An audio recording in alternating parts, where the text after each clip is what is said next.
My name is Elaine, and at 38, I thought I had most of my life figured out. I had a loving husband, Michael, and a peaceful life until my mother-in-law, Clara, became an unsettling fixture in it. Her interest in our lives, while typical to some degree, was claustrophobic. Nothing prepared me for the cold vacuum that greeted me in our bedroom after the cheer of my mother's 65th birthday party. It was a gut feeling that something wasn't right, a prelude to the bad news I was about to discover. The spot on the dresser where my watch usually lay was empty. It was more than a watch. It was a milestone, a gift worth $12,000 from my mother on my 25th birthday, embodying her sacrifices as a single parent. It was irreplaceable to me. My eyes darted around the room, refusing to believe, but evidence to the contrary was stark and undeniable. "Michael, have you seen my watch?" My voice trembled, laced with a panic that was rising as rapidly as my heart rate. He appeared in the doorway with a composure that felt out of place. "It's okay, Elaine. It's here somewhere. Don't worry about it." He attempted to reassure me, his voice too steady. His calmness was unsettling. How could he be so certain that it was here somewhere? Tension crept into the space between us, as I considered the possibility that he knew something I didn't. "Don't call the police yet," he added quickly, as if he'd read my mind. But the suggestion was unnerving. Our home showed no signs of a break-in, yet my gut told me it was more than a simple oversight. Was he hiding something? Thoughts of Clara and her thinly veiled admiration for the watch returned to me. Was that why he was so opposed to getting the police involved? Ignoring Michael's plea, my hands shook as I dialed 911. The gravity of what I was about to do weighed on me, but there was no other option. The silence from Michael as I explained the situation to the dispatcher was deafening. After hanging up, I faced Michael, seeking answers in his vague expression. "Why didn't you want me to call the police?" I demanded, but he just stood there, silent and evasive. My mind raced with worst-case scenarios, the pit in my stomach deepening. I had to know the truth. The watch was more than an accessory. It was the embodiment of my mother's love and the tangible proof of her strenuous journey through my upbringing. It couldn't just vanish, and yet it had. The air tensed as we waited for the police to come. Michael, a statue of reservation, and me, a simmering pot of betrayal and shock. As far as days went, this was rapidly descending into the worst, and it was only just beginning. My fingers drummed on the kitchen counter, every tap a punctuation mark in my silent monologue of disbelief. Michael leaned against the doorframe, his eyes avoiding mine. The silence was oppressive, the weight of the missing watch, an elephant in the room that he seemed all too keen to ignore. "I can't believe you didn't want me to call the police, Michael. That watch wasn't just expensive, it was one of the last connections to my mom's hard work," I said, my voice firmer than I felt. "How can you be so indifferent?" "I'm not indifferent, Elaine," he finally spoke, his voice taking on a hint of frustration. "I just think we should look for it more thoroughly before involving the police in this. Maybe it got misplaced or stolen," I interjected. "Michael, we've looked everywhere, and it's not here. It's not like me to forget where I put such a precious thing. You know that." He rubbed the back of his neck, his tell when he was uncomfortable. I knew him well enough to recognize the signs. He was holding something back. Suspicion gnawed at me, my trust waning with each passing minute. "You're not saying something. Do you know where my watch is?" I asked point blank, hoping for an honest revelation. Instead, he shook his head, a feeble attempt at reassurance that failed to comfort me. The uneasy feeling had lodged itself in my chest the moment we stepped into the house. Now it was growing roots. In the hours we'd searched, Michael had remained oddly composed, as though the disappearance of a $12,000 watch was a trifling inconvenience. It didn't add up, especially when Clara popped into my mind. She had never been subtle about her desire for lavish things, her eyes greedy whenever they landed on my watch. The police would arrive soon, and I was faced with a dichotomy, my once unwavering trust in Michael, or the unsettling thought that maybe he and his mother were not as transparent as they had seemed. "You didn't let her come here while we were away, did you?" I asked, dreading the answer. "No, of course not, Elaine," he replied with an uneasy chuckle. "Why would I do that?" I wanted to believe him, yet my instincts screamed otherwise. Michael's mother's shadow loomed large in our lives, her weekly visits blurring the lines between marriage and maternal rule. I recalled the way Clara would command our space as if it were her own, and Michael's lack of resistance infuriated me. The sound of the doorbell sliced through the tension. My head snapped towards it, the chime marking the arrival of the consequences, the descent of the abstract into the painfully tangible. Michael's face paled, and I knew that whatever came next could potentially unravel the life we built together. With a deep breath, I strode towards the door, ready or not for the revelations it would bring.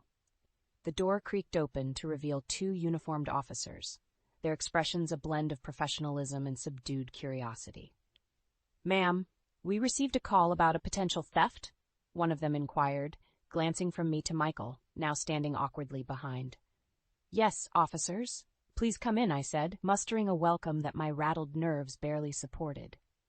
As they stepped into the house, my resolve strengthened. The law was on our side now.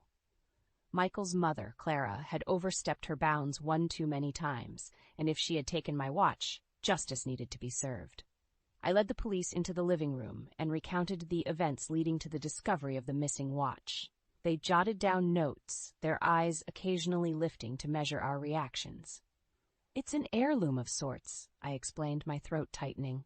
"My mother gave it to me on my 25th birthday. It's worth a lot, but not just in money. It's sentimental." "I see," the officer's pen paused. "And you suspected Mrs. Clara, your mother-in-law?"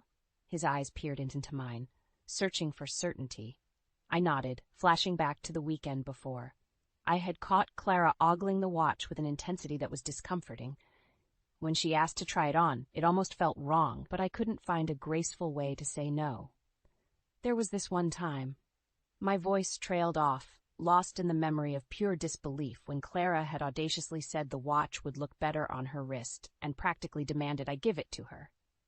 The way Michael had danced around the issue had frustrated me then, but now it filled me with dread. Officer Jenkins followed my gaze to Michael, who was worrying the hem of his shirt with quivering fingers. "Mr. Michael, do you have any idea about the watch's whereabouts?" "No, officer." Michael's voice was a shade too quick, a note too high. "I love Elaine. I'd never let anything happen to her stuff, especially not something that meaningful." But his words, intended to reassure, did nothing to steady the churning in my stomach. Instead, my thoughts spun, piecing together bits of conversations, subtle glances, and Michael's strange reluctance for police involvement. They had to know something. Michael has a key to the house, and so does Clara. Doesn't she, Michael? I pressed, watching him with an accusatory stare that made him visibly shrink. His eyes flitted away, guilt etched plainly on his face for the briefest of moments before he managed a weak denial. But I knew the truth even before he uttered it.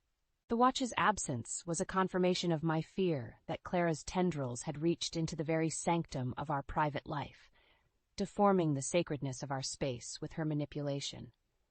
And now, with the police here, with questions hanging in the air like a storm cloud ready to break, Michael and his mother's facade was about to fall away, revealing the ugly truth beneath.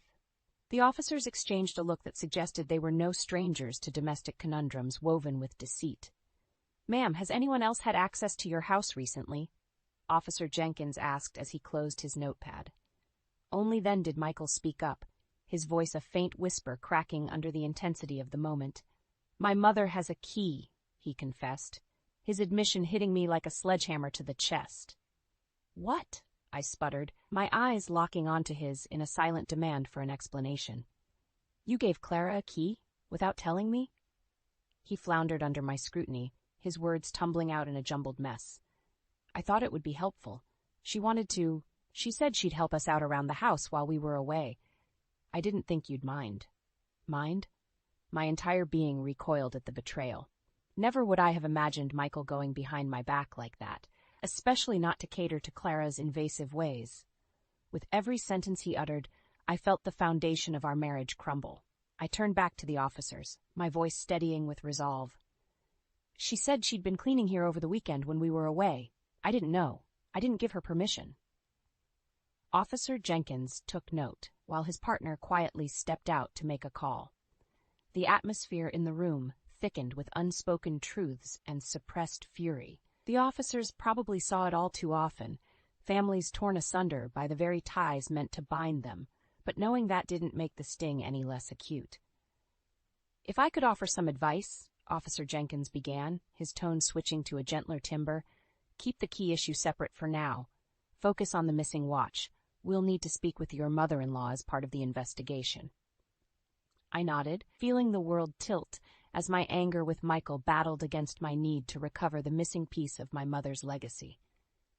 The other officer returned, gesturing for his partner to join him outside briefly. Alone with Michael, I searched his face for the man I thought I'd married, but all I found was a boy cowering from his mother's shadow. "Michael, I can't believe you did this. How could you?" I asked, my heart aching with a betrayal that felt as tangible as the cold air in the room. He started to respond when the front door clicked open again. The officers re-entered, their faces betraying nothing as they interrupted our private reckoning. "Mrs. Parker, we'll need to visit Mrs. Clara to inquire about the watch. Can you provide the address?" I nodded, feeling a mix of vindication and sorrow. This was it. The turning point where the wishful threads of trust and unity in our marriage would either unravel entirely or be spun into a more complex, resilient fabric. As Michael recited his mother's address, I braced myself for the inevitable storm ahead. The search for my timepiece had served as the turning stone, uncovering a foundation riddled with cracks, and its retrieval would mark the next chapter, of hard truths and perhaps even harder consequences. The sirens in the distance heralded a shift in the air, a palpable signal that the web of concealed truths was about to unravel. Michael's features clouded with remorse, but the time for regret had passed. I watched the officers make their steady way to the cruiser, preparing to confront Clara at her residence. "Elaine, I'm so sorry. I didn't know this would happen," Michael blurted out, his voice thick with desperation. But his words were empty to my ears, hollow promises that could no longer conceal the reality of his deception. "You should have thought of that before, Michael," I said coolly, moments before following the officers to their car. My mind was resolute, a mixture of anxious determination to retrieve the watch and simmering indignation over the betrayal. We arrived at Clara's house, a neatly kept bungalow adorned with Michael's childhood photos lining the mantelpiece and the heavy scent of lavender hanging in the air. The door swung open to reveal a flustered Clara, whose cheeks flushed a deep crimson upon seeing the uniforms. "Clara, have you seen a watch here?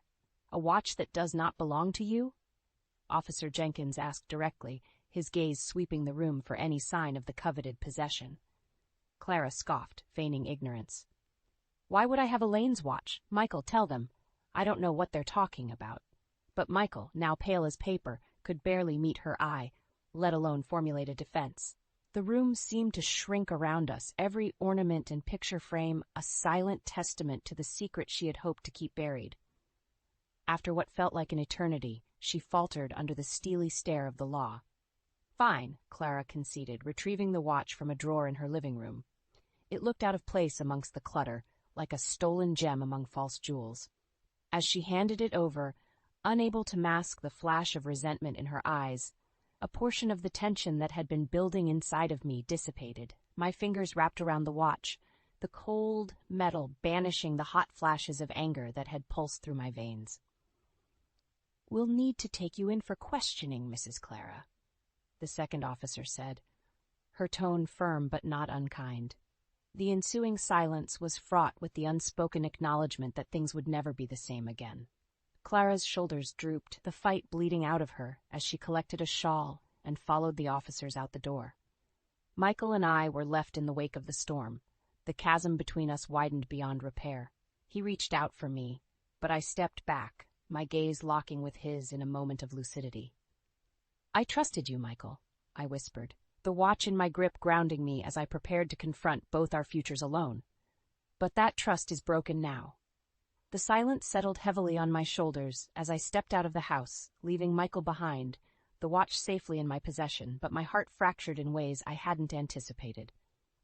Soon, I'd have to pick up the pieces, but for now, I let the gravity of betrayal and newfound independence wash over me.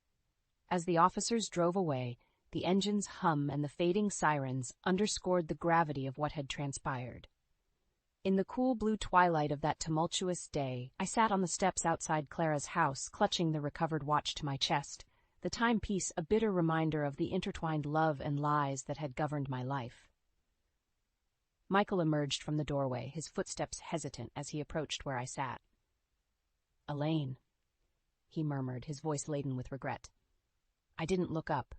"You lied to me, Michael," I stated plainly, cutting through the myriad of emotions with a scalpel-sharp clarity. "You put your mother before your wife, and now, here we are." He sat beside me, exuding a sense of defeat that seemed to fill the space between us. "I know," he conceded. "I was wrong, but I never wanted it to come to this." "Intentions don't always matter, Michael. Actions do. I can't just dismiss what happened because you're sorry." He nodded, his silence a tacit acknowledgement of the gulf that had widened too far to bridge with apologies. In the silent contemplation that followed, I found myself thinking about my mother. She'd raised me to be strong, to value honesty and integrity in relationships. But she also instilled in me the understanding that mistakes, even painful ones, were part of life's journey, opportunities for growth and self-reflection. I rose from the steps, the watch's weight a grounding presence on my palm. "I need time, Michael, to think about where we go from here, where I go from here." He didn't try to stop me as I walked away, each step stirring a potent mix of sorrow for what was being left behind and resolve for the uncertainty ahead. In the days that followed the incident, I contemplated my next steps. The divorce wasn't easy, accompanied by whispered rumors and sympathetic glances, but it was necessary, a step closer toward healing and away from a marriage marred by disillusionment. The once formidable figure of Clara, broken by the repercussions of her actions, had paid the price for the damage done. Her savings were depleted to compensate for the watch's restoration, and the rift between her and Michael grew into an insurmountable chasm. Faced with the harsh realities of her choices, she lived a muted existence, a shadow of her former self. Michael, burdened with regret and tarnished by the domestic turmoil that seeped into the corners of his professional life, left his job amidst the ensuing whispers and speculation. The echoes of our fractured union shadowed him long after our paths diverged. As for me, I returned to the watchbox, placing the wristwatch back within the soft velvet confines. It represented a time both treasured and tormented. A period in my life that was over, but would forever realign my perspective on trust, love, and independence. The road ahead was mine to walk alone, and I took my first steps with the certainty that no matter what lay before me, I would rise above the challenges, fortified by the lessons of the past. I was ready to weave a new chapter, appreciate newfound freedoms, and cultivate a future forged from the strength gained in the storm's eye.